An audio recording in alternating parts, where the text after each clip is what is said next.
setelah pernikahan pun saya belum pernah merasakan bagaimana melayani suami.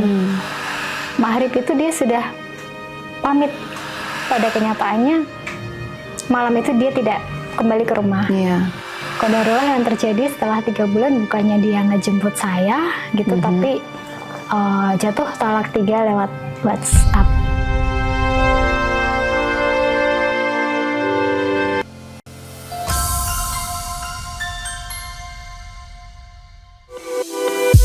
Dapatkan novel eksklusif bertanda tangan karya Hanum Rais dan Rangga Almahendra. Klik link di deskripsi. Bayangkan, baru saja akad pernikahan terucap, suami yang ia idamkan malah meninggalkannya hari itu juga. Tak lama kemudian sebuah pesan singkat masuk, yaitu meminta agar buku pernikahannya agar dikirimkan untuk dibatalkan. Hati siapa yang tidak bergetar? Seperti narasumber kita hari ini yang tidak mau tertipu lagi, ia tidak ingin mengirimkan buku pernikahan itu. Namun siapa sangka 3 bulan kemudian lelaki yang pernah ia sebut sebagai suami selama 6 jam mengirimkan talak 3, langsung talak 3, hanya lewat WhatsApp. Merendahkan harga diri perempuan. Itu adalah kata yang paling tepat bagi dia, pria yang tampaknya sempurna. Memintaku menikahinya, kemudian menceraikanku dalam hitungan jam tanpa alasan yang jelas. Aku menikah jam 9 pagi, jam 4 sorenya ia menghilang bak di telan bumi. Belakangan ku ketahui ia ternyata menikahi perempuan yang ternyata diam-diam ia kencani saat kami akan menuju jenjang pelaminan. Aku hanya ingin bilang bahwa pria semacam ini tak hanya merendahkan perempuan, namun juga merendahkan dirinya, bahkan keluarga besarnya sendiri. Siapapun perempuan yang berhasil ia manipulasi, mungkin hanya karena rupa atau harta, pasti juga akan menyesali. Mungkin tidak kini, tapi nanti. Hingga detik ini, aku tidak pernah menerima jawaban yang jelas. Kuserahkan pada Allah yang membahasakan balasan terbaiknya.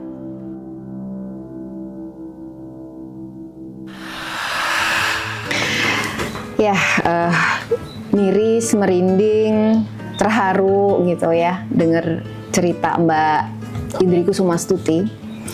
Boleh nggak diceritakan Mbak Indri secara timeline yang cukup singkat ya, tetapi merangkum semua cerita yang pernah membuat Mbak Indri sakit gitu tentang pernikahan yang mungkin sekali dan terakhir ya, pertama dan terakhir. Ya, Gitu. harapan saya sih ya waktu itu kan memang pernikahan pertama dan juga yang terakhir ya, gitu. Tapi kenyataannya setelah pernikahan pun saya belum pernah merasakan bagaimana melayani suami, gitu, seperti itu. Membuatkan minum saja belum sempat gitu. Jadi kejadiannya sangat cepat, Mbak Hanum. Kejadiannya sangat singkat. Dari saya perkenalan 2018 akhir ya itu. Akhir saya bertemu di Jakarta. Setelah 10 tahun tidak bertemu, saya bertemu lagi di Jakarta. Karena itu teman kuliah dulu ya. Teman kuliah saya, iya, kakak kelas saya. Terus pertemuan singkat langsung dibawa ke keluarga besar, keluarga besarnya. Saya bertemu mamahnya, makwo, budenya, tante-tantenya, semua saya baik gitu. Mereka semua baik sama saya. Enggak ada terlintas terbesit hal akan berending tidak baik itu sama sekali tidak ada, karena semua keluarga besar welcome sama saya, baik sama saya. Itu di 2018. Terus kami bertemu singkat Mbak Hanum. Di 2018 juga kami melangsungkan lamaran ya. Kemudian beberapa bulan setelah lamaran langsung ke pernikahan. Tepatnya di 16 Februari 2019. 2019, 2 hari setelah Valentine's Day, kira-kira gitu ya. Dan di hari itu juga 6 jam setelah mengucapkan akad nikah ijab kabul, yang Anda sebut suami tadi akhirnya tiba-tiba pamit tanpa kabar, tanpa pesan. Ceritanya gimana tuh, Mbak? Acara pagi ya, akad nikah itu terlaksana jam 9, jam 10. Terus kemudian di jam 3 semua acara sudah selesai, kami pulang ke rumah saya, ke rumah orang tua saya. Terus maghrib itu dia sudah pamit. Dia pamit sama saya untuk menemui mamanya. Saya nggak punya pikiran, sekali lagi saya nggak punya pikiran aneh-aneh, berusaha positif gitu. Apalagi sudah menjadi suami saya, ya saya percaya. Dan dia aja, punya alasan aja. Katanya mau mengantar orang tuanya yang datang dari jauh untuk pernikahan. Saya mau ketemu mama dulu, soalnya besok itu mereka keluarga besar udah banyak yang pulang ke Jambi, pulang ke Lampung gitulah ya gitu. Jadi saya nggak punya prasangka apapun ya, tapi pada kenyataannya malam itu dia tidak kembali ke rumah. Dan di H+1-nya kan juga kami pihak perempuan kan masih ada pembubaran panitia seperti semua lingkup ini. Dan kan dia nggak datang sampai itu juga. Nah di situ orang-orang mulai kok begini, kok begitu, seperti itu. Tapi berusaha untuk terus menutupi bahwa everything was fine walaupun sehari nggak datang, 2 hari nggak datang, telepon juga di reject katanya. Saya menutupi itu dari semua keluarga saya.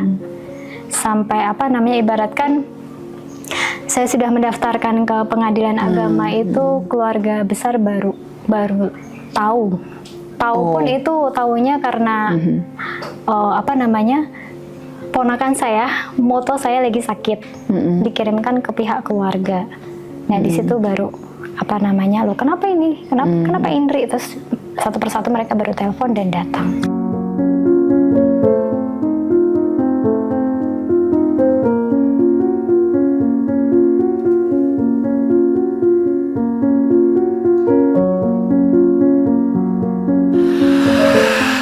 Waktu habis menikah kemudian dia meninggalkan pakai alasan katanya mau bertemu dengan orang tua yang mau mengantarkan dan ini dan itu. Kemudian datang lagi, kemudian papi pamit untuk cari kerja. Datang lagi H+5.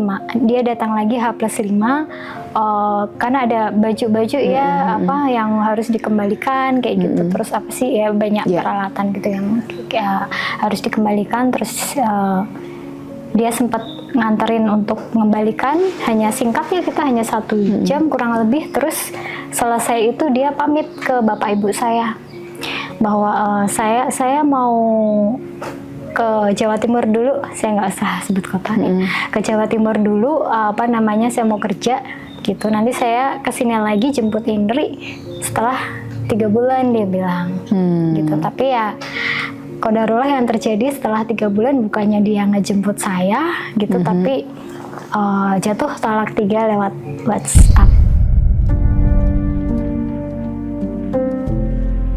Tapi waktu pamit mau cari kerja dan akan menjemput Indri 3 bulan kemudian, bukankah kemudian timbul pertanyaan kok 3 bulan baru dijemput gitu? Artinya seharusnya seorang yang baru saja menikah kan kemudian ada pekerjaan atau tidak ya diboyongkan istrinya. Waktu itu apa yang membuat Mbak merasa maklum? Reasonnya dia karena kan dia harus mempersiapkan, rumah belum ada kayak gitu. Jadi saya nggak tahu Mbak Anum, saya iya aja waktu itu dan percaya gitu, trust aja gitu. 10 hari setelah pernikahan dia menelepon yang tadinya di reject terus ya. Tapi telepon itu ada maunya, yakni agar Mbak Indri mengirim buku pernikahannya untuk kemudian dibatalkan pernikahannya, mungkin di pengadilan di tempat dia tinggal gitu. Rasanya kayak apa itu Mbak? Tidak ada hujan, tidak ada angin, bahkan semua terasa biasa-biasa, mungkin ketegangan lah biasa ya ketika mau mempersiapkan pernikahan, kadang berlanjut setelah pernikahan gitu ya. Tiba-tiba dia nelpon dengan harapan mau rekonsiliasi, ternyata harapan saya tuh masih banyak gitu, bahwa dia itu akan tiba-tiba kembali gitu, kembali baik gitu. Karena setelah proses akad nikah itu yang saya lihat kok dia berubahnya itu kayak orang asing yang nggak saya kenal, jadi beda banget. Setelah proses akad nikah itu? Beda banget, maksudnya apa ya, kalau biasanya kan ngomong ya lembut gitu sama saya, itu kan kok kayak menghindar gitu, lebih cenderung seperti itu. Iya. Tapi pernikahan sudah terjadi, gimana gitu sih, saya jadi bingung waktu itu. Sebelum pernikahan ada nggak tanda-tanda yang nggak beres, atau kalau bahasa sekarang tuh red flag gitu loh, yang Mbak juga rasakan, tapi Mbak Indri tuh berusaha mengubur sebagai perempuan yang ini tinggal sejengkal lagi ke pelaminan, ya sudahlah, dimaafkan atau dikubur aja? Ada sih Mbak, ada kejadian, tapi mungkin nggak perlu saya ini ya gitu. Yang bikin kok begini gitu, kok bikin kurang sreg gitu. Cuma waktu itu kan H-7 itu saat saya di Borobudur untuk mengurus segala macamnya lah gitu. Saya bersama dia itu di kantor KUA Borobudur gitu. Itu sudah terasa sih kayak ada yang kok begini kok begitu ada gitu. Terus kok berubahnya di situ ya, mungkin cara respon dia menanggapi, dari gestur, bicara, dari komunikasi itu kan sebenarnya kelihatan. Cuma saya menampik itu karena kan juga vendor udah 90% Mbak, semua udah siap. Ya, gitu. Mungkin menampiknya juga karena bukan karena dia ingin meninggalkan Mbak atau sudah punya rencana ancang-ancang untuk ninggalin Mbak saat itu, tetapi lebih kepada mungkin stres, yang namanya orang mau menikah kan kadang persiapan ini itu aja, gitu. Dan semuanya akan berlalu, dan ternyata itu sebetulnya satu isyarat ya, isyarat yang saya abaikan. Tahu gitu Mbak ya, kalau flashback ya mending saya batalin. Iya, tapi kita nggak boleh ngomong tahu gitu kan Mbak? Iya, nggak boleh. Karena ini sebuah cerita yang justru akan bukan menginspirasi, tapi akan menjadi pelajaran buat mungkin jutaan perempuan yang di sana yang juga akan bermanfaat. Ya. Mbak, balik lagi ya ke pernikahan yang kemudian ternyata akan dibatalkan. Waktu itu Mbak berusaha nggak untuk mempertahankan pernikahan, atau sebagai perempuan punya agensi ya, artinya punya semacam ya udah, saya punya, sebagai perempuan saya juga punya harkat gitu. Kalau saya diginiin, kalau kamu mau minta cerai ya sudah, diberikan cerai itu gitu. Atau saat itu masih berusaha untuk reconcile, berusaha untuk mendekati keluarganya, orang tuanya, atau waktu itu mertua Mbak dan lain-lain. Saya berusaha mencari berikhtiar gitu, saya menemui keluarganya, menemui mamahnya di Semarang, H+7 itu ya, saya nyari. Apa responnya waktu itu? Semua keluarga besar tidak ada yang mengetahui di mana di mana dia berada gitu. Cuma alhamdulillah, maksudnya mereka pun keluarga besar support saya Mbak, masih mau datang ke rumah menemui orang tua saya gitu. Karena kejadian beruntutannya cepat ya Mbak ya, cepat sekali gitu. Dengan support mereka, support keluarga saya, itu yang bikin saya tetap tenang, tetap berusaha tenang sih sebenarnya. Gimana untuk menghadapi ini dan memutuskan, oh ini harus selesai, baik saya selesaikan, saya harus mulai dari mana, itu bertahap, saya selesaikan satu-satu. Endingnya adalah saat saat turun talak 3 itu ya, itu saat itu di bulan Ramadan Mbak, bulan Ramadan hari kelima kalau di bulan Ramadan ditalak tanpa ada alasan, 19. Tanpa ada kesalahan, tanpa ada pagi. Dan itu cuma lewat WhatsApp. Iya. Kata-katanya boleh tahu seperti apa? Kurang lebihnya seperti ini. Saya Ardi menalak istri saya yang bernama Nur Indri Kusumasuti Indrianto Indriyono dengan talak. Langsung talak 3 ya? Talak 3 kali disebutkan binti ininya komplit. Jadi saya membaca itu ini sudah nggak bisa nih. Jadi jam 3 pagi di mana saya harusnya sahur ya waktu itu saya sahur, tapi saya ngebaca itu, ya Allah, ini endingnya, ini udah selesai nih, ini udah nggak bisa nih. ini udah selesai. Ini udah selesai, ini udah final, saya harus beresin. Tapi saya nggak punya kekuatannya langsung menyelesaikan itu gitu loh. Itu saya baru Agustus ya kalau nggak salah, itu berapa bulan setelahnya baru bisa mengurus semuanya ke karena saya sempat pengadilan. sakit juga ya. Ya pasti, pasti akan mempengaruhi tidak hanya psikologi tapi juga akhirnya ke fisik kan Mbak? Iya, saya yang kena fisiknya sih.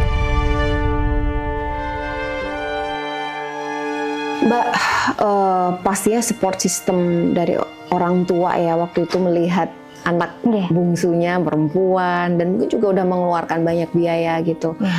Apalagi ini calon mantu yang digadang-gadang gitu ya, kayaknya bertanggung jawab, langsung mau datang, family man katanya tadi begitu, kenal langsung didatangkan ke keluarga dan langsung meminang gitu, dilamar dan seterusnya. Itu kan tampak sangat ideal sekali, pria mana sih sekarang yang begitu gitu, tapi ternyata juga bisa terkelabui. Waktu itu apa respon orang tua? Justru yang bikin saya harus lebih kuat dari orang tua saya itu karena kekuatan orang tua saya gitu. Jadi bapak ibu saya tuh justru kuat sekali. Mereka menyembunyikan ya, nggak mau nangis di depan saya, nggak mau tampak nangis lah di depan anaknya gitu. Jadi kalau ibu saya tuh nangisnya dia masuk kamar mandi, kayak cuci muka gitu. Tapi saya tahu nangis dia nih, dia nangis nih gitu.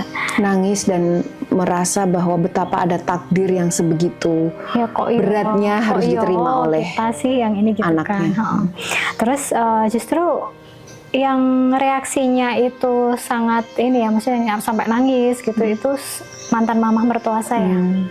Mantan mamah mertua itu nangis dan berkali-kali nangisnya sampai keluar sumpah serapah untuk anaknya. Itu sempat saya untuk anaknya itu. Sempat saya ingetin mama juga, jangan dong mah. Padahal itu anaknya sendiri ya. Artinya orang tuanya pun memahami betapa brengseknya anaknya gitu ya. Kan kadang-kadang ada orang tua tuh yang baik buruk itulah anak saya harus saya bela. Banyak yang ngebela ya walaupun salah. Kalau mama ini tidak gitu. Jadi dia tahu anaknya salah, dia ada di pihak saya, dia berusaha nguatin saya bersama Mak Wo juga gitu. Saya berterima kasih sih. Kalau mereka waktu itu juga nggak support saya juga nggak tahu gitu bakal bisa bertahan enggak. Mbak masih merasa kalau itu kan sudah 5 tahun yang lalu ya, dan sudah berlalu sekian bulan, sekian ribu rembulan bahasanya, artinya sudahkah Mbak kemudian accept, mungkin tidak melupakan tapi bisa memaafkan, atau sebaliknya mungkin tidak bisa dimaafkan karena itu semuanya akan Mbak serahkan pada Tuhan tapi sudah terlupakan? Justru kalau melupakan nggak akan pernah bisa melupakan. Saya berusaha melupakan, saya juga minta sama Allah untuk saya bisa melupakan ini gitu. Apa ya?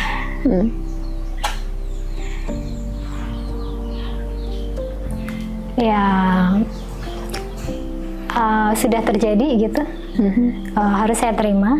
Qadarullah, ini takdirnya Allah. Saya bingung.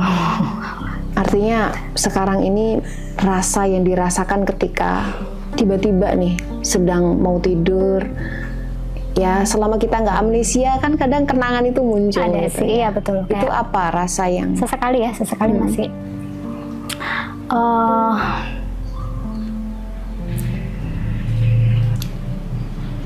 Saya sempat, ya Allah, kalau saya tidak bisa mendapatkan jawaban dari semua pertanyaan di kepala saya ini di dunia, saya minta jawabannya di akhirat deh. Gitu. Dulu seperti itu Mbak Hanum. Tapi pada akhirnya ya, pada akhirnya ya sudah saya nggak mau itu menjadi kayak beban pikiran. terus ke bawah gitu kan nggak bagus ya gitu efeknya ke kehidupan saya, dimana saya kan harus melanjutkan hidup gitu. Jadi udahlah, saya mau ngelupain, kalau bisa saya ngelupain, saya ngelupain. Ya sudah, saya maafin, tapi saya nggak akan pernah mau ketemu dengan dia lagi gitu. Nggak mau bertemu tuh bukan karena nggak memaafkan atau nggak melupakan, tapi ya buat apa gitu mau ya. aja, udah nggak ada manfaatnya juga. Udah nggak ada urusan juga gitu udah. Dan salah satu cara bagaimana Mbak akhirnya bisa move on itu adalah menyibukkan diri mungkin ya. Yes, iya. Saya menyibukkan diri. Waktu itu saya sempat nggak mau keluar rumah, Mbak Hanum. Lama saya. Depresi mungkin? Enggak sih, kalau nggak sampai ini juga ya. Cuma saya nggak mau keluar, saya mengurangi interaksi gitu. Terus akhirnya saya mau memberanikan diri keluar gitu. Saya berusaha ikut komunitas-komunitas seperti UMKM, gitu kan, suka ada pelatihan apa saya ikut kayak gitu. Pokoknya ngikutin deh. Gitu. Terus saya juga diajakin, ada teman saya dia nah ya gitu. Nggak apa-apa. Apa untuk yuk Mbak Indri ikutan liputan kesini, saya ngikut. Karena orang broadcast ya ini ya. Kegiatan desa beberapa juga saya ikut aja deh, pokoknya semua saya ikutin, Mbak Hanum. Iya.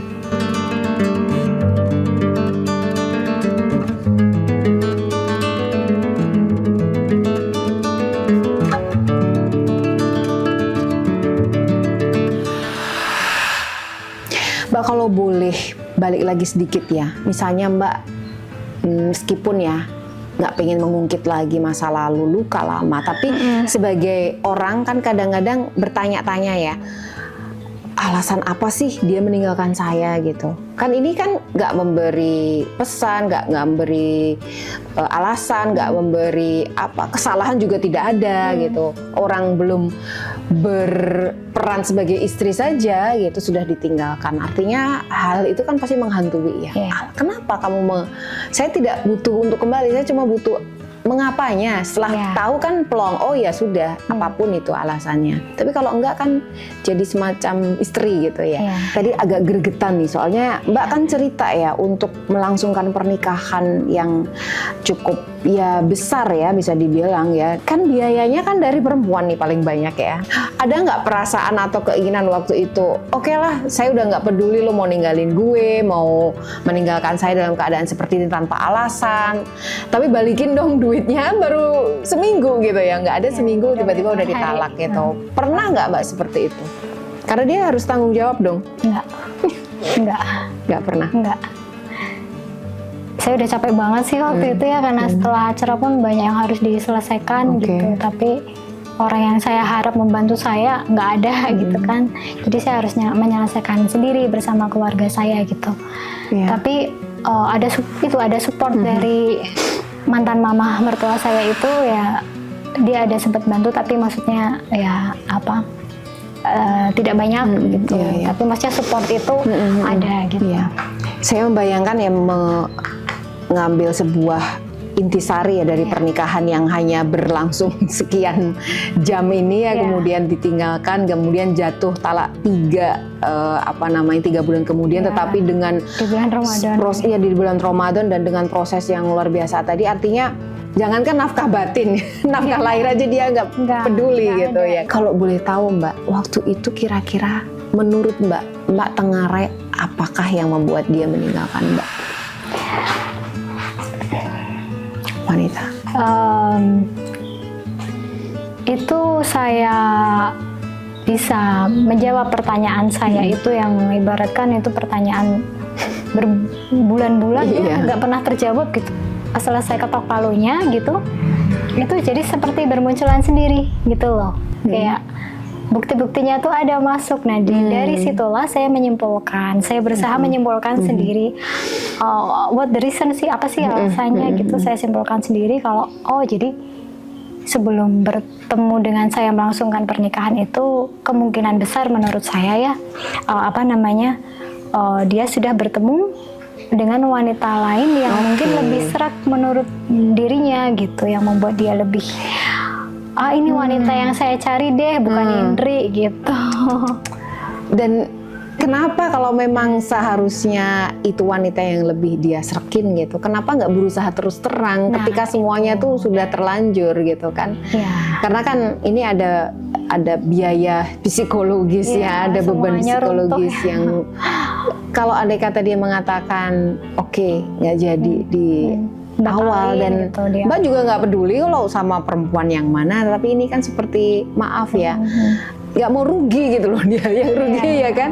Aku dapat pernikahannya juga seolah-olah juga dianggap baik gitu oleh keluarga Mbak, tapi endingnya kemudian dia tiba-tiba ke perempuan yang baru saja mungkin dia temui. Maaf saya nggak tahu. Dan itu menurut saya ini Mbak, itu sebuah ini menurut pandangan dan juga perspektif karena riset juga ya. Seperti itu tuh habit itu artinya pria yang begitu akan begitu lagi nantinya, ya kan? Ya, memang seperti itu. Iya, artinya itu berbawaan sebetulnya. Artinya dia akan melakukannya lagi entah kapan, entah waktunya, tapi dia akan mencoba begitu lagi. Sebenarnya kasihan juga ya. Iya, itulah. Yang mendapatkan siapapun perempuan itu mungkin memang harus. Karena nggak semua perempuan itu bisa kuat dapetin macam karakter laki-laki seperti itu nih, gitu kan ibaratnya apa ya, nggak bisa inilah gitu, nggak semua bisa. Dan mungkin menurut Allah saya kuat, jadi saya yang diberikan ini. Iya. La yukallifu nafsan illa wus'aha, Mbak. Allah akan memberikan beban pada hambanya yang Allah anggap ini masih kuat kok gitu. Artinya dengan kejadian yang sangat traumatis, saya rasa itu sangat. Allah masih menimbang Mbak tuh kuat untuk menerima. Padahal juga yang dalam menjalaninya kuat sih. Saya berusaha untuk harus kuat, orang tua saya aja kuat gitu. Jadi awal mula yang bikin saya kuat itu sebenarnya apa ya? Saya itu mendawamkan dikirnya Nabi Yunus. Itu yang saya lakukan, terus sampai saya ketiduran lah, saya sampai takut nggak bisa bangun lagi gitu, sampai setitik seperti itu saya. Tidur pun minta dipegangin bapak saya gitu, maksudnya entah tangannya menyentuh tangan saya atau dahi saya, pokoknya tolong dong pegangin B gitu. Aku takut nggak bangun lagi gitu, aku takut bablas nih gitu. Itu sempat mengkonsumsi obat atau apa gitu? Enggak sama tapi sekali. Sempat saya stres hanya cuma ya, minta stressful ya. Pegangin aku gitu, pegangin dong gitu. Jadi kayak tidur, bangun lagi kayak orang kaget gitu loh, Mbak. Itu berkali-kali. Jadi kalau saya dipegang bapak saya merasa tenang, bisa pulas. Itu selama beberapa minggu. Kekecewaan Mbak ya pada mungkin bukan takdir, tapi pada sebuah ekspektasi ya, yang tadi Mbak menganggap segalanya itu luar biasa, segalanya tuh akan berjalan baik-baik aja, calon atau bahkan suami yang Anda idam-idamkan itu adalah suami yang sempurna ya, seperti cerita princess dan prince gitu ya, dan tiba-tiba terhempas begitu saja. Dan apakah Mbak waktu itu kecewa, saking kecewanya saya lihat di akad nikah pakai jilbab. Apakah bentuk dari kekecewaan itu juga sampai sekarang Mbak masih menganggap bahwa ada sirat kekecewaan juga sehingga kemudian menanggalkan jilbabnya sampai sekarang? Kalau untuk jilbab sebenarnya memang saat pernikahan saya memakai itu kayak keputusan keluarga juga ya gitu. Kalau pada realnya saya waktu itu masih belajar, Mbak. Sebenarnya setelah menikah maunya memang pakai hijab gitu, tapi kenyataannya seperti itu. Saya memutuskan enggak dulu deh, saya belum bisa. Tapi bagian dari kekecewaan itu iya, ada. Mungkin ada bagian dari kecewaan. Ya itu jangan ditiru ya buat kalian. Kalau bisa istiqomah. Iya. Tapi insya Allah akan bercita-cita suatu saat ya. Iya, pasti. Akan kembali lagi seperti dahulu, dan saya doakan Mbak berhijrah lagi gitu ya seperti dahulu. Dan adakah keinginan untuk mencoba jatuh cinta lagi dan membangun bahtera hidup bersama pria entah di mana gitu. Mungkin ada yang akan kenalan setelah podcast kita nanti ditayangkan gitu, atau itu sudah tertutup? Kalau tertutup tuh enggak ya Mbak ya, maksudnya lebih ke sebelum saya menemukan laki-laki yang tepat, yang apa namanya bikin saya nyaman, bikin saya percaya lagi gitu. Karena sekarang beberapa sih ada mendekati tapi apa ya, kayak trustnya ini tuh belum ini gitu, belum klik gitu. Jadi dia harus membuktikan dulu, harus memperlihatkan effortnya benar-benar untuk mendekati saya. Iya, karena Mbak sudah punya pelajaran yang saya yang cukup. Sekarang itu saya yang pakai logika. Iya, Mbak pengen punya anak nggak nanti kalau menikah lagi? Kalau keturunan saya pengen gitu. Tapi ini kan saya juga sudah di penghujung usia ini ya, produktif ya gitu. Pada akhirnya saya udah, ya Allah udahlah, terserah Allah aja untuk jodoh pun ya. Ya sedikasihnya Allah, tapi saya minta yang terbaik gitu. Harus kehidupan saya harus lebih baik daripada saya sendiri gitu. Mbak Indri yang sekarang adalah berbeda dengan 5 tahun yang lalu. Dia lebih berdaya gitu, lebih memahami bahwa cinta itu bukan buta gitu. Dan dia juga tadi menggunakan logika, tidak hanya menggunakan perasaan yang kadang-kadang perempuan tuh dimanfaatkan oleh oknum pria gitu ya, untuk kemudian dibelai-belai, dikasih coklat, dikasih bunga gitu ya, kemudian meleot deh ya, akhirnya mau. Dan padahal untuk menutupi red flag-nya itu tadi. Apa kira-kira Mbak yang bisa Mbak sampaikan kepada perempuan-perempuan di luar sana? Buat kalian gitu, perempuan yang apa ya, sedang mau menjalani kehidupan baru gitu, entah menikah, entah apa ya, sedang proses menuju ke pernikahan, ataupun sudah menikah tapi menemukan apa ya, permasalahan atau apa gitu. Pakailah logika kalian. Gitu, apa ya, jangan semua perasaan yang kalian ikuti, tapi ikutin apa namanya, harus dipakai juga secara logis gitu. Dan jika kalian tuh menemukan sisi apa red flag kayak gitu, atau ngerasa ngeganjel dalam hati, ini kayaknya nggak bisa nih saya sama dia nih gitu, karena apa, mungkin kehidupan sebelum bersama dia apa, atau calon kalian itu kehidupan kalian sudah baik-baik aja, kalian mikir lagi deh gitu, dengan apa, sejalannya waktu, bener enggak ini kalau bersama dia akan kehidupan kalian akan lebih baik gitu. Gitu akan apa namanya, jika tidak, pikirkan lagi. Pikirkan lagi deh. Pikirkan lagi itu artinya mungkin kalau harus meninggalkan adalah pilihan yang terbaik. Jangan coba-coba, terlanjur, jangan ambil resiko. Ucapan terakhir mungkin pada orang tua Mbak yang selama ini selalu kasih support ke Mbak, di sana mungkin nanti papa dan mama atau ibu dan bapak akan melihat Mbak yang sekarang gitu, biar nggak nangis lagi waktu wudhu.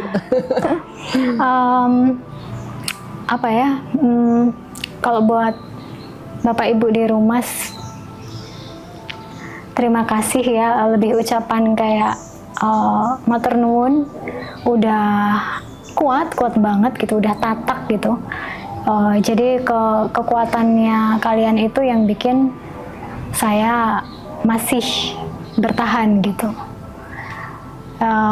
Dan untuk saya boleh pesan sedikit mungkin ya, untuk mantan mamah mertua saya yang mungkin saya nggak tahu akan bisa bertemu lagi atau enggak, karena kita sudah lost kontak lama sekali gitu. Matur nuwun juga buat mama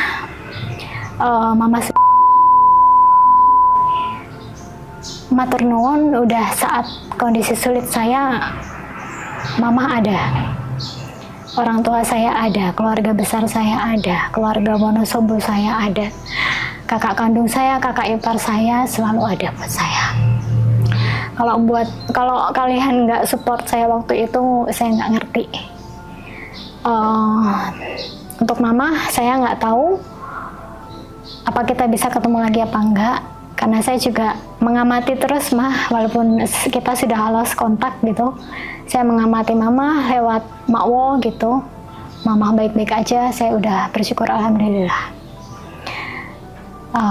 Saya tetap sayang sama mama. Saya selalu kasih doa terbaik buat mama. Mama sehat-sehat di sana. Terima kasih. Terima kasih sekali Mbak, sebuah penutup yang luar biasa untuk menunjukkan Mbak Indri gak cuma kuat tapi juga solid, juga hatinya sudah hanya tertambat pada yang di atas gitu, menyerahkan segalanya, dan Mbak juga siap menatap masa depan yang insya Allah jauh lebih cerah, jauh lebih baik. Dan terima kasih sudah sharing pengalamannya, terutama buat Hanum Cinta dan Cerita, buat para perempuan dimanapun ya. Terima kasih sekali sudah sharing, dan sukses selalu ya Mbak ya. Oke, all the best. Sukses buat. Ya, all the best for you Mbak. Jangan nangis lagi Mbak, nggak pernah nangis kok.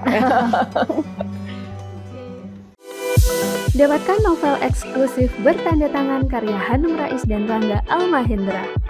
Klik link di deskripsi.